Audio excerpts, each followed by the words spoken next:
How much time can you imagine? 100 years? 1,000? 1,000,000 years? Our Earth holds clues to the immensity of time. From its ancient beginnings and violent past, the Earth has revolutionized how we understand time. Time is more vast than we ever imagined. And that's raising new questions about our ancestral roots, about our connection to life's oldest secrets. Our Earth is revealing our place in time, and ultimately, our future.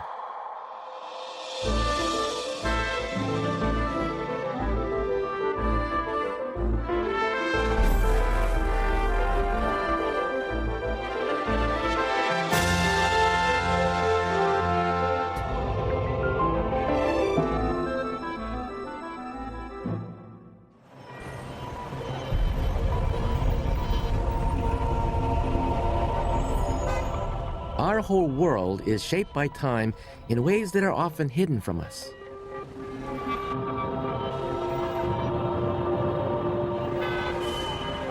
Time, for most of us, is dictated by the rhythms of our daily life. We get up in the morning, we go to work, we come back at night. So watching the days and the years pass by can be quite disconcerting. But what if we could see farther, to a greater horizon of time? We know that time stretches into a past that existed before we were born. We can also imagine it rolling on into a future long after we're gone. But just how far back and how far forward does time really go? And where do we fit into this larger time scale of life and even the Earth? Answers to these questions are now fundamentally changing our sense of who we are and even what it means to be human. In this program, I'm going to explore the huge scale of Earth time, its beginning and its end, and our place within it.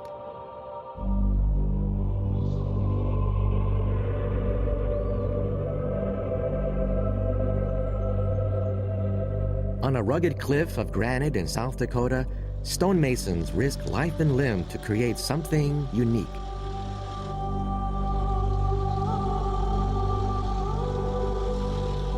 The world's largest sculpture.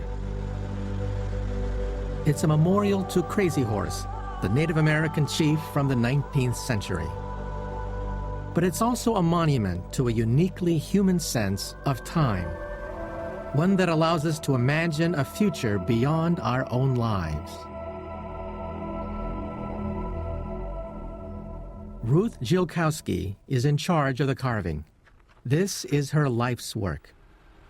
I think sometimes people get into projects such as cathedrals or carving a mountain or the Sphinx and anything that's going to take a long, long time. And you may think, oh, this is going to take me 30 or 40 years, and then all of a sudden when you get started, it's going to be your lifetime and several more generations. 5, 4, fire in the hole, fire in the hole, fire in the hole. Ruth's faith in a future that stretches far, far beyond her own life is shared by 3 generations. Monique, a sculptor, is one of Ruth's 7 children. I work here because I believe in what we're doing. And the purpose of Crazy Horse is way more than a mountain carving. The family is continuing the work of Ruth's husband, Korjak. In 1940, the young sculptor was invited by Standing Bear, chief of the Lakota, to create a fitting memorial to Crazy Horse, their great warrior leader. Korjak accepted the challenge and set to work with little more than a jackhammer and a monumental ambition. His vision for this project was so big, I don't think he even realized what it was going to entail. Korczak didn't think it was important to see it finished himself or for anyone to see it finished. He said the important thing is that you keep on working and you never stop. Korczak kept carving away the mountain till his death in 1982.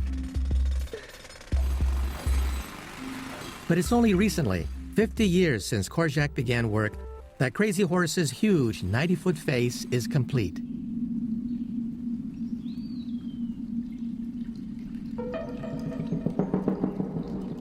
It's anybody's guess exactly when the sculpture will be finished. I don't have the foggiest idea how long it's going to take. I honestly don't think Korczak did. Korczak's vision reflects a deep and fundamental human belief that time exists far beyond our own experience. I think it's incredible that Dad could come out here with nothing at all. And to see so far into the future, to be a part of that, it makes you very humble. We hope it will grow and plan that it will. And it's for the Indian people tomorrow and on into the future for as many generations as it continues. It's a dream that's becoming a legacy.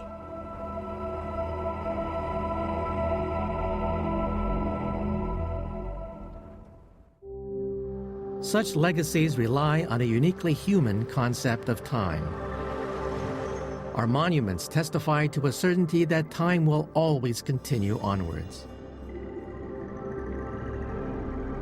It stretches forwards into an unknowable future and back into a dim and distant past.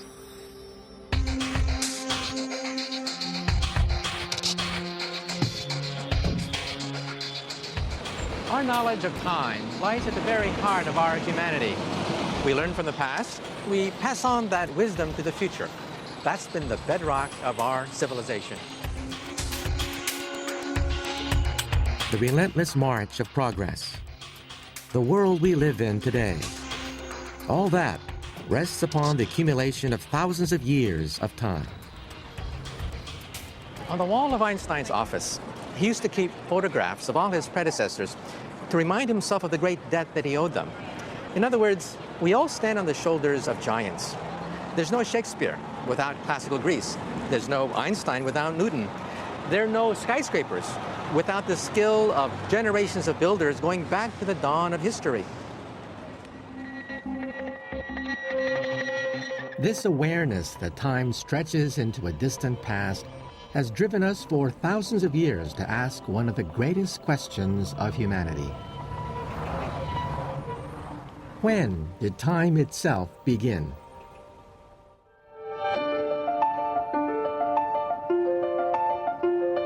In the 17th century, an archbishop from Dublin decided to find out. For James Ussher, the beginning of time was the moment of God's creation, of the earth, the heavens, and all of humanity. So he started with the Old Testament. All Ussher really had to do was add up the various ages of the patriarchs, because the Bible tells us what age each person was when his son was born. So, for example, Genesis 5 tells us that Adam was 130 years old when his son Seth was born. Seth was 105 years old when his son Enosh was born. But at the end of the Old Testament, the family trees run out. Between that and the birth of Christ, there was a gaping hole in history. So Ussher scoured the known world, looking for ancient historical sources to bridge the gap. Oh, it's extremely difficult. The Babylonians date or start their year in spring.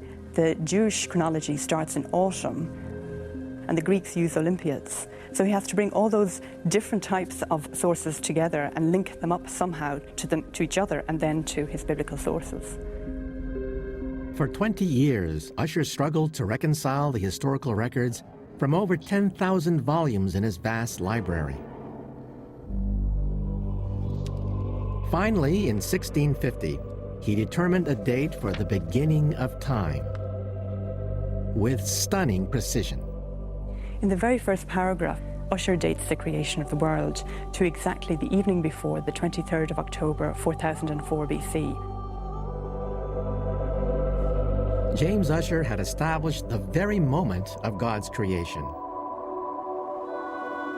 Our place was at the center of the universe, the Earth created for our purpose.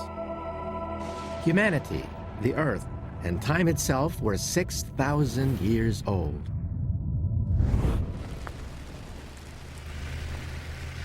Compared to our lifetimes, 6,000 years is an incredible amount of time. But around 100 years later, that time scale was about to be dwarfed.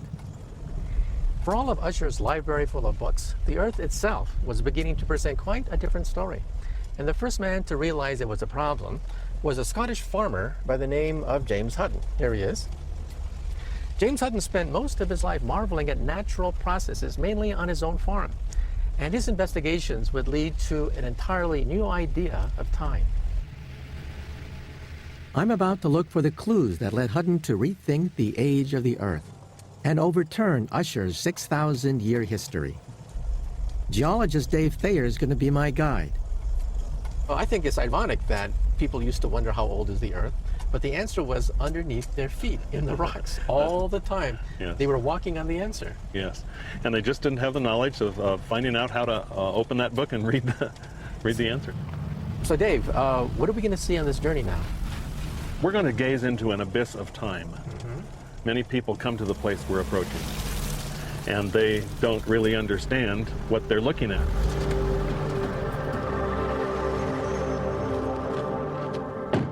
James Hutton's insights came from Scotland. But Dave's brought me to a place where the same features have been carved out on a much larger scale.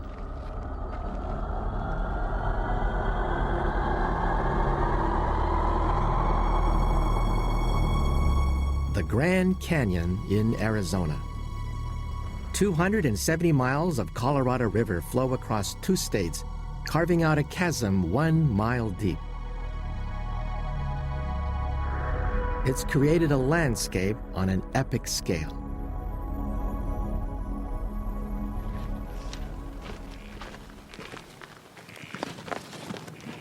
Let's have a seat here.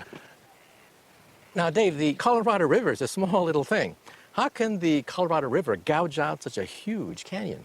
The river is digging the canyon deeper at the rate of 1 foot every 1,000 years.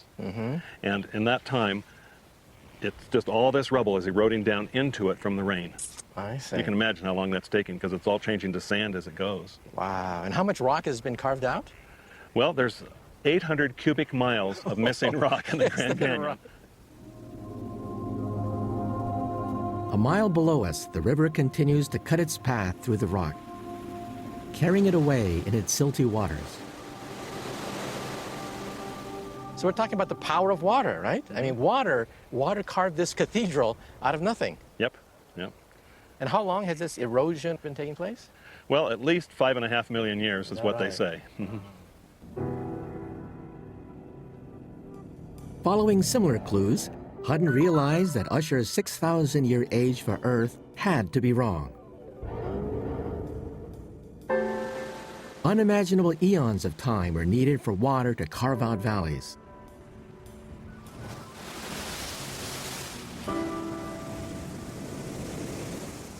And Hutton noticed something else.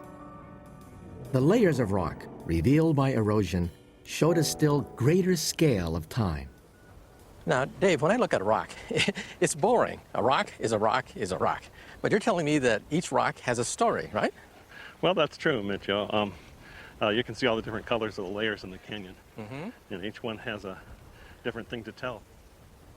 Amazingly, long before the rock was eroded away, its layers had to have been formed. Oh, here's a nice place to see the strata. on I the side of the see, canyon. yeah, right here. Yeah. This red layer right here would be a siltstone that formed at the edge of an ocean. And you know, it took probably 1,000 years to form 1 inch of it. 1,000 years. Oh my God. So you're telling me that Incredible. all of human recorded history, going back to the Babylonians and the Yeah, Egyptians, would be is just that much. Just a few inches. Isn't that staggering? Yeah. So this is like a time machine, basically, right? 1,000 years per inch on average. On average, All the yeah. way If you down. just took the whole length of just the sedimentary rocks in the canyon that have been deposited here, floods and rivers and streams and the ocean coming in. Staggers the imagination. It does, indeed. As you walk down this trail, by the way, I wanted to tell you that that every step you take, you go about 20,000 years into the past. Is that right? Yeah, yeah. And we've taken quite a few steps already, and there are a lot more steps taken all the way down to the river. I see. Yeah. In fact, just 6 inches of the Grand Canyon's rock face is equivalent to Usher's timescale for the whole of Earth's existence. The Earth had begun to reveal the true immensity of time. A scale of time that was inconceivable. An unending abyss. For me, Hutton wrote a great passage which summarizes the experience of the Grand Canyon, and that is, the result, therefore, of our present inquiry is that we find no vestige of a beginning, no prospect for an end. The great vastness of Earth time had been revealed, and a scientific quest had begun. If the Earth wasn't 6,000 years old, then just how old was it? It's a question that has only finally been answered in the last few decades.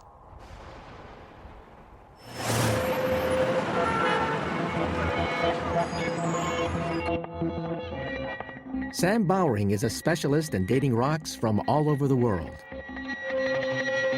Back in the 1980s, he collected a sample from Canada, which lay forgotten in his office. It held an amazing secret. Other than noting its presence and thinking it was pretty interesting, I didn't actually begin to work on the rocks for another 4 years. When Sam got round to study the rock, he wanted to discover its age, so he extracted a mineral called zircon. Present in nearly every rock on Earth, it's a treasure to anyone interested in time. The mineral zircon, when it forms in a rock, incorporates uranium into its crystal structure. So it's like a little time capsule, because over time, the uranium decays to lead.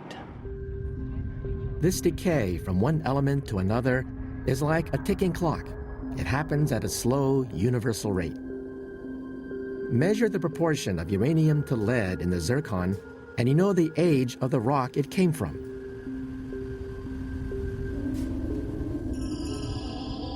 Like thousands of other samples, the Canadian rock appeared unremarkable.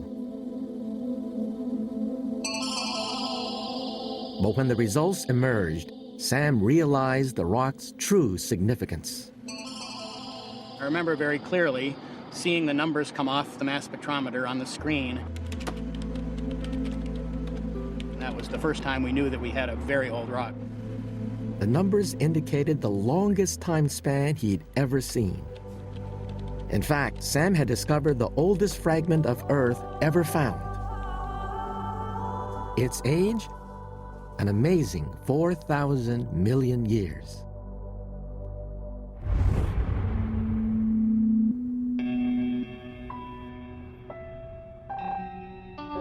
Dating rocks like Sam's opens up ever greater depths of time. But it still doesn't answer that fundamental question. Just how old is Earth? The trouble is, how do you know when you found the oldest rock on Earth? And even after you find it, how do you know that it was formed at the same time as the Earth? Well, quite frankly, you don't. The answer lies in something else.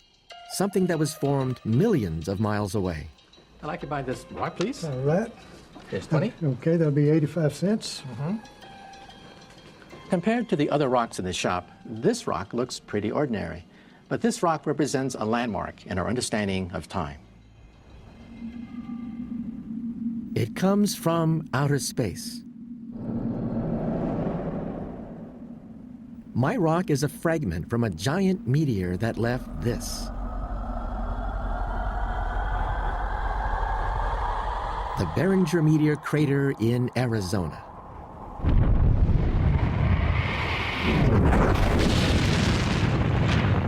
$300,000 tons of rock from space collided with Earth and blew the ground apart. The meteor was so huge, it ripped house-sized boulders from the ground. Try to imagine a few of these flying through the air.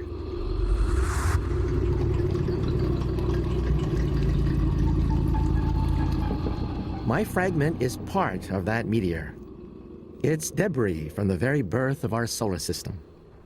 When the solar system first formed, it was full of rock and debris, out of which the planets and the Earth condensed. However, there were some bits and pieces of rock that did not condense. And those leftover rocks remain, primitive relics from the birth of the planets. That's the origin of the meteorites. They share a common age and common origin with the Earth. So if you know the date of this rock, then you know the age of the Earth. In 1955, using radioactive dating on this very meteor, scientists at last revealed the Earth's true age. The search that had started with Usher and Hutton was over. I imagine that if James Hutton were still alive today, he'd be quite pleased with himself. He set off on a journey 200 years ago that he could never complete. He talked about a vestige of a beginning that he would never see. Well, today, by looking at rocks, not from Scotland, but from outer space, we can nail that number right to the wall. Since 1955, all ways to date the Earth have agreed. The Earth is 4,600 million years old. That's 4.6 billion years. Earth time is unimaginably vast.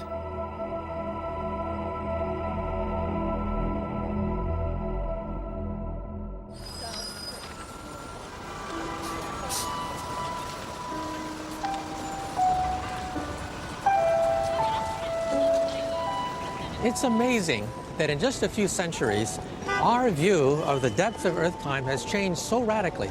It has completely changed our conception of who we are. How are we to comprehend this vast ocean of time? And if we begin to understand the immensity of Earth time, what does that mean for our sense of our place within it?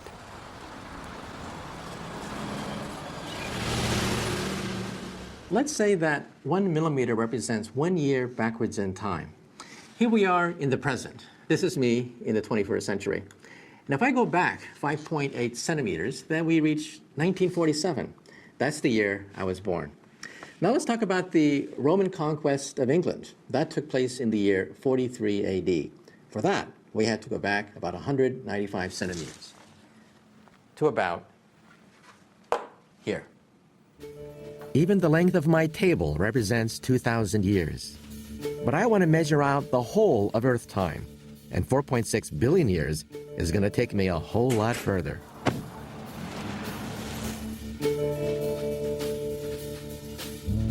On this scale, every mile is an epoch of nearly 2 million years.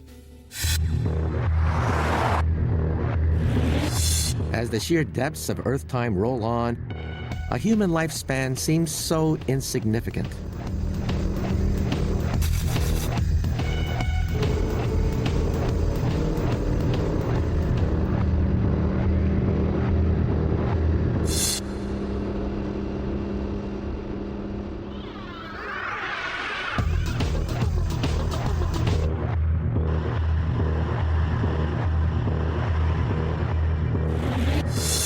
I've traveled 2,500 miles, 4.6 billion years of time, the entire age of the Earth. It's taken me across the whole of America, and it's made me feel, by comparison, very, very small indeed.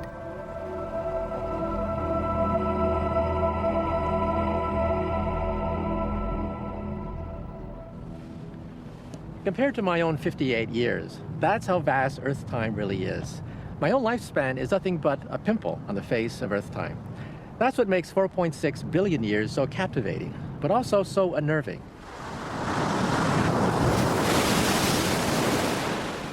You see, time means change. Everything changes with time. The world we see around us that seems so solid and so permanent is literally changing right beneath our own feet. Our Earth is constantly changing, but it happens so slowly that we're simply not around long enough to witness it. This beach, for example, took millions of years to form. You see, we can only see the effects of time through change. and change over millions of years is almost imperceptible.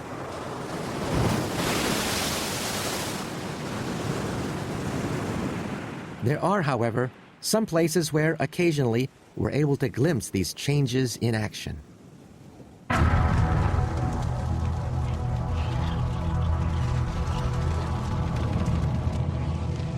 Kalapana, 1990. This Hawaiian fishing village faced total devastation from the most active volcano in the world, Kilauea.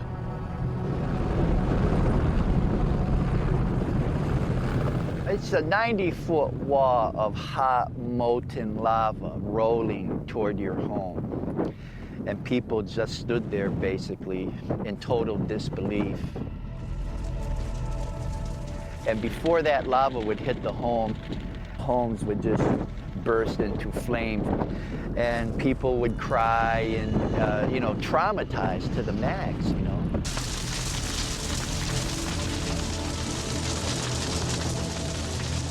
Hot lava buried house after house. Robert Kalihihohomalu lived on the edge of town. He could only watch as the lava approached. This is where my wife was standing. And while she was here watching the lava coming, it stopped in the front of her and started to build up. So you can see here where the truck is parked. This is the end of the lava. Stop right here. Robert's house was one of a few the volcano spared.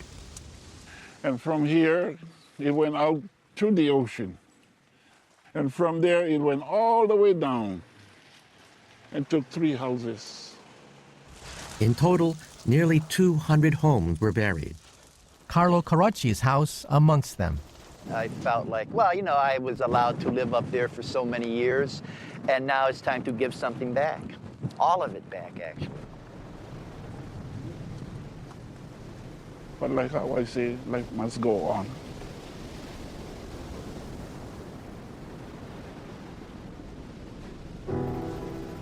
Kalapana has gone forever. It lies 50 feet under a blanket of solid rock.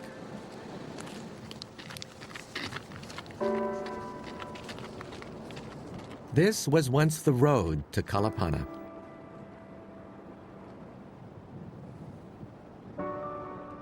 For us, such violent events are catastrophic. But for our Earth, they are no more than the beats of a much greater timescale of change.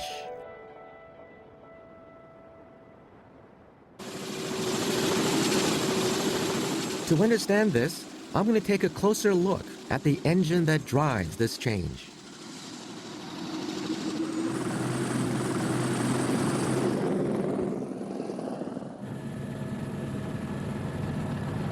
Kilauea, the world's most active volcano, has been erupting continuously since 1983.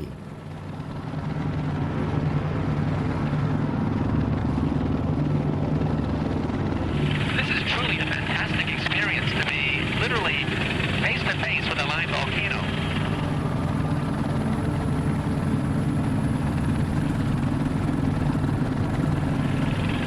I'm dealing with very primeval forces here. The power of volcanoes is basically the power of the Earth itself.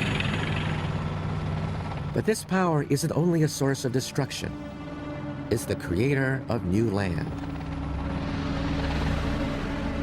This is one of the youngest parts of our planet, built from countless layers of solidified lava. Imagine that each of the Hawaiian Islands was created in this fashion. Volcanoes punching their way to the crust of the Earth, forming islands. Island after island after island. This is the origin of the Hawaiian chain, and it's still happening right before our eyes. Over time, this process causes change on a huge scale.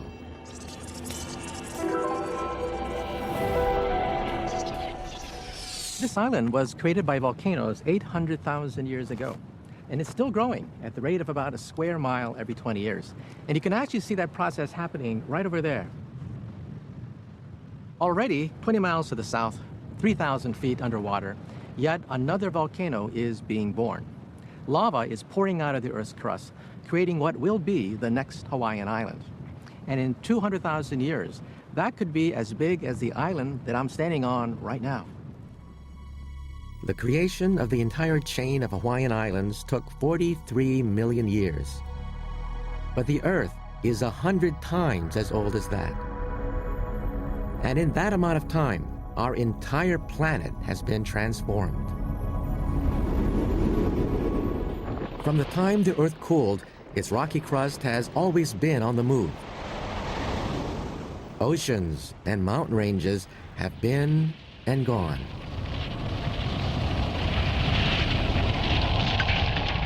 Our planet today is just a snapshot in time. 250 million years ago, the globe was very different. It was time that created the continents we recognize today. And time will continue to transform the Earth.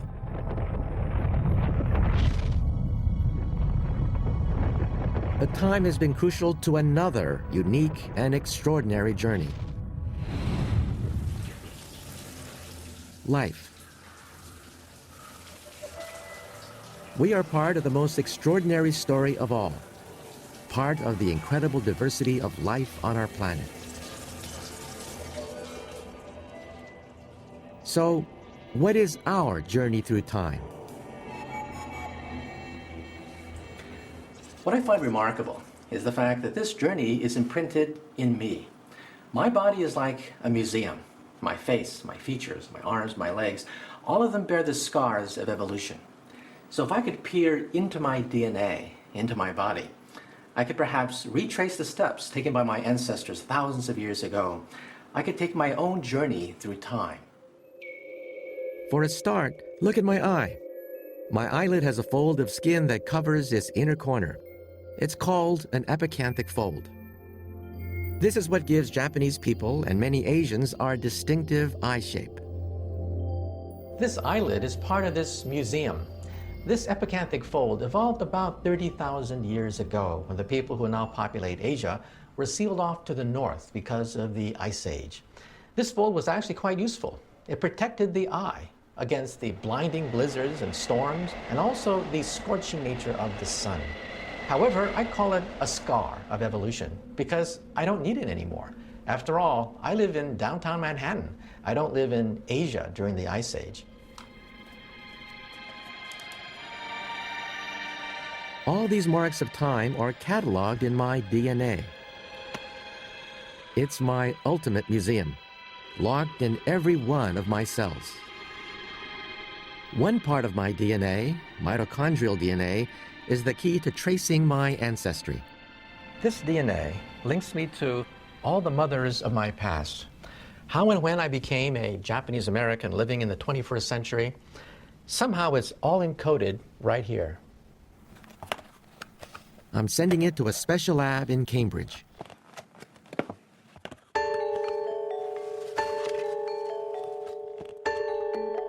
Geneticist Peter Forster has created a global map of human ancestry, all based on DNA. By checking my sample against his database, I'm hoping that he'll be able to find out where my ancient forebears came from.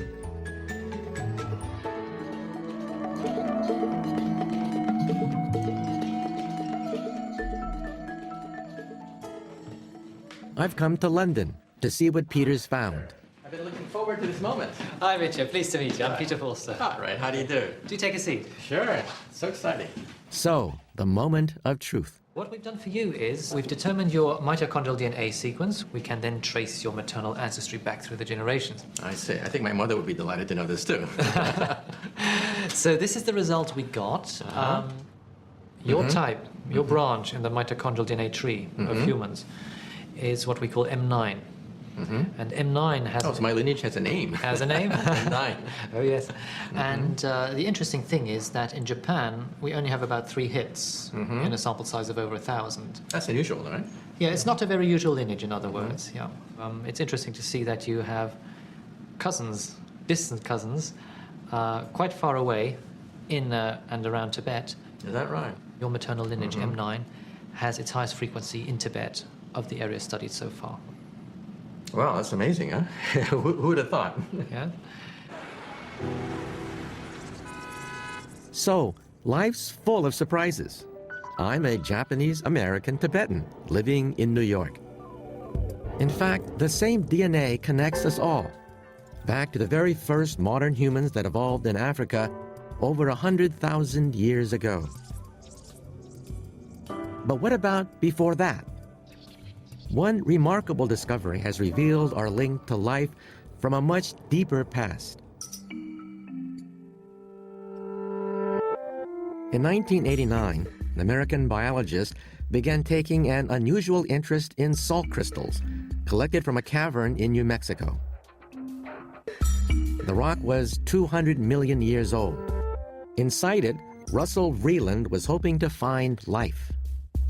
If the organism was there when the crystal formed then and was trapped and that crystal sealed, then that crystal is a time capsule for that life. Russell was particularly interested in tiny drops of water that were sealed inside the salt. Could microorganisms be present in the water? And could they still be alive? Many of my colleagues came and said things like, well, we think you'll fail, but somebody has to take a look anyway.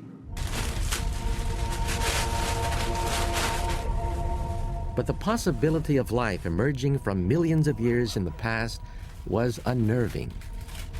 Jurassic Park turned out essentially the way it did, with the animals getting out and these things running amok and eating everything. So there was a tremendous push on us to make sure that what we were producing didn't get out to the whole world and couldn't hurt everything.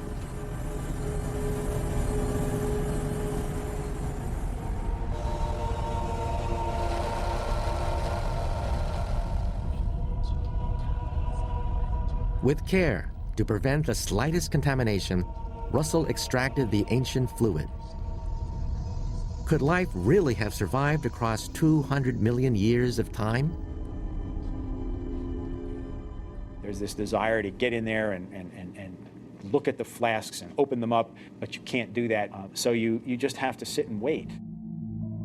4 months on, and there was still no sign of life. Having them come up negative verifies the techniques you're using, that the techniques are very good. But at the same time, you want a positive. You want it to happen. Then, one day, something did. My colleague brought in 2 flasks and set them on my desk and said, look what we've got. It's pretty obvious that there is something growing here.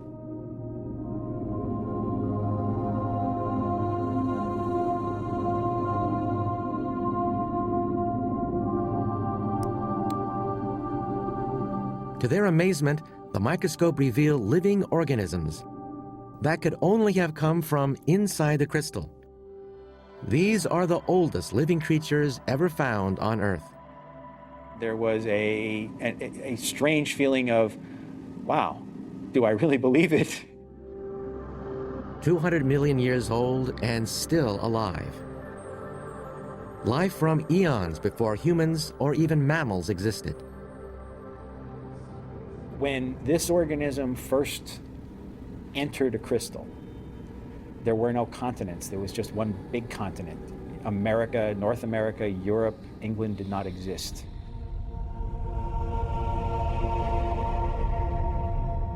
A 100 million years after this organism was sitting in the crystal, the dinosaurs were tromping across the surface of the Earth. The ice ages occurred. All of these things occurred through time, and yet this microbe sat in this tiny little bit of fluid. Here was a genetic time capsule, a clue to the building blocks of life from an ancient past. When we look at the DNA of this organism and the gene sequences of this organism, many of the genes are very similar to the genes of organisms living today. it's not altered. It hasn't got some weird DNA. DNA connects us to every life form on the planet, even those 200 million years old. I think what it says is life is pretty much the same today as it was then. It just takes different forms and it reorganizes itself.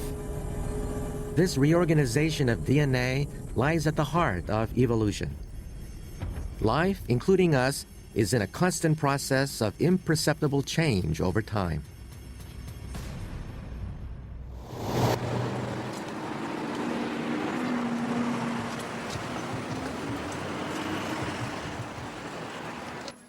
And life stretches back even further than 200 million years, to ages that can only be revealed in the Earth itself.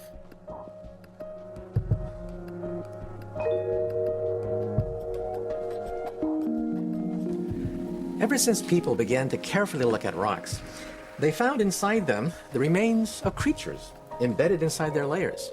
I like to think of this as being a time capsule written in stone. Now, the story of life is written in these fossils. With specimens like these, science has been able to piece together life's journey through time. Because we can date the rocks, we can also date these trilobites. They lived over 500 million years ago, scuttling around the floor of some deep ocean. Fossils have allowed us to chart the evolutionary chain that led, by chance, to us. And it all began a staggeringly long time ago. Now, the amazing thing is, when you look at older and older rock, you continue to see signs of life, all the way back to the earliest life forms, which are tiny little dots marking the presence of single-celled organisms. They date back to an incredible 3.5 billion years ago, back to the very beginning of life's journey. To get a perspective of humanity's place in time, I'm making another journey, starting from the beginning of Earth time right through to the present day.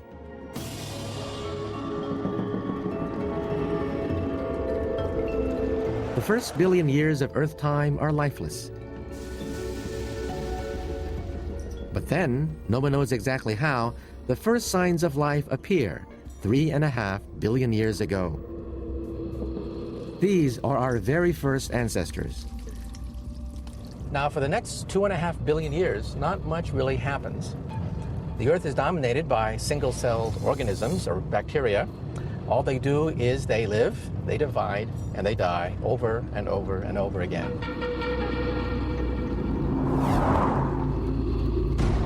As time passes, it's incredible just how long it takes before life shows any sign of change at all. It's not until 570 million years ago that something amazing happens. There's an explosion of new life forms in the world's oceans. These are the ancestors of all living animals, fish, birds, even us. It isn't long before animals are everywhere on the planet.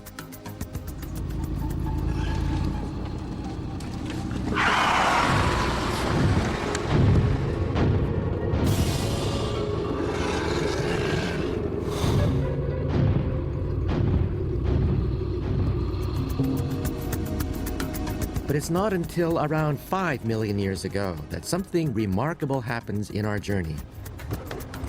The first ape men appear. This is about when our ancestors first left the jungles and forests of Africa to live in the grasslands and savannas. That's when our ancestors began to walk upright, which freed up the hand. The thumb, which was once used to swing in trees, can now be used to make tools and to grab things. That's when we begin to separate from the apes and begin our long journey to become modern humans. For us, it still seems a long, long journey from ape men to modern humans. But in the time span of life on Earth, it's a mere stroll in the park. Civilizations get going only a few thousand years ago. We're just one tiny part of life's 3.5 billion year journey through time.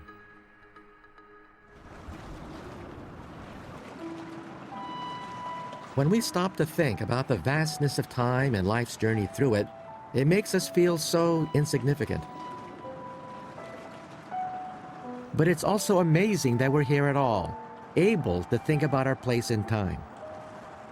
And to realize that one day, humanity and all our glories will be gone. Time erodes everything too. 99.9% of all species that have ever lived on the Earth are now extinct. And one day we too may be erased. Our new perspective on the vastness of Earth's history teaches us that life is very transient. When and how we may meet our end, nobody knows. But evolution teaches us that one day the human race too will die out. So, how far might humanity stretch into the future? It's impossible to tell for sure, but that doesn't stop us from imagining.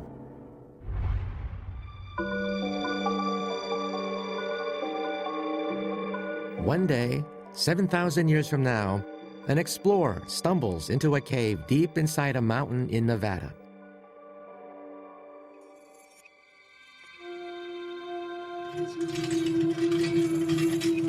He might find something extraordinary. It's a clock unlike any ever built, designed to run for 10,000 years. I imagine all the time an archaeologist discovering it thousands of years from now. Its creator, Danny Hillis, is an inventor. To conceive this clock, he had to ponder a future beyond our civilization. I've come to realize there's no way I can possibly plan for what people are going to be like 10,000 years from now. Will I relate to them? Will they look like me? Will they be my descendants? Or will they be from some other part of the Earth or some other planet? Or it starts raising a whole bunch of questions that you don't normally think about. The mechanics of the clock will be on display so that any people of the future can see exactly how it works. Danny's used the natural cycles of the planets as a universal language of time. He's reaching across time to speak to any civilization that might follow us. What I want to do is say to the people of the future, well, we did see even when we were going through that crazy thing that happened around the year 2000, the few centuries around it, even then we realized we were part of something larger that lasted a longer time. Should an explorer of the future find Danny's creation, his 10,000-year clock will respond. If you showed up 5,000 years from now, this is what they would play.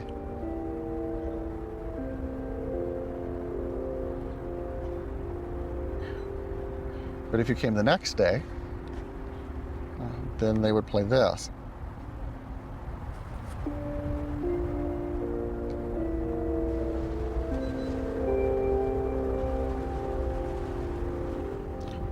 So you see, each day is almost exactly the same as the one before, but each day is absolutely unique. So if you visited and you heard the bells, you heard something different than anybody else ever heard before or anybody else will ever hear again. And time's kind of like that. But even Danny's clock of 10,000 years is nothing in Earth's time scale. So, what is our ultimate future? When will our Earth's time be over?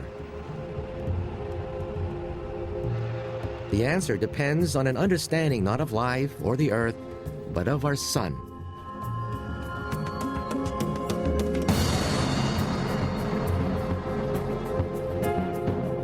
I'm in Arizona, on top of the biggest solar telescope in the world. It projects the largest live image of our sun that I'm ever likely to see.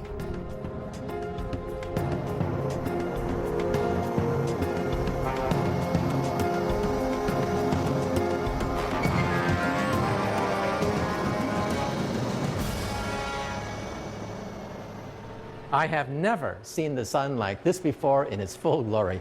This is fantastic. The clarity, the size. And over here, you can see a sunspot representing a cooler storm on the surface of the sun. This is truly magnificent. our source of light and heat, the sun powers our planet. Without it, life couldn't exist. But our sun will not be around forever. And when the sun dies, the Earth will die too. In the 1930s, scientists speculated that the sun was a gigantic nuclear furnace burning up hydrogen. In fact, if you knew the total amount of sunlight that fell upon the Earth, you could even estimate how fast the sun was burning up its nuclear fuel. You could even calculate when the sun would die. But that was just a theory. Until the 1st of November, 1952. On an island in the Pacific, the most powerful bomb in human history was being tested. For the first time, by fusing hydrogen atoms, scientists were duplicating the very process that drives the sun's furnace. In some sense, those hydrogen bombs were like a piece of the sun placed on the Earth. They confirmed the theory. We now knew with certainty when the sun would die. The sun is a middle-aged star. It's consumed about half its nuclear fuel, and it will die in 5 billion years. That's a certainty. That's a law of physics.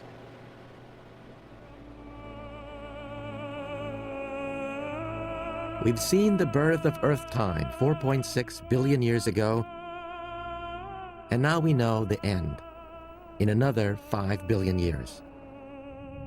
The Earth is halfway through its life. We have at last found our place in time. Just a tiny moment in our planet's great story, a transient fragment doomed to pass. But maybe, just maybe, we can escape. When I was a kid, I used to read a lot of science fiction because it would take me to a world of fantasy and adventure. But in my own lifetime, I've seen many of these fantasies become reality. We've seen the beginning of space travel, genetic manipulation, the computer revolution, and artificial intelligence. So I believe that the human creative spirit is truly limitless. And I believe that perhaps our technology may insulate us from extinction, elevate our human culture to heights that we've never seen before, and allow us to enter a new epoch of time in which we can continue our remarkable journey.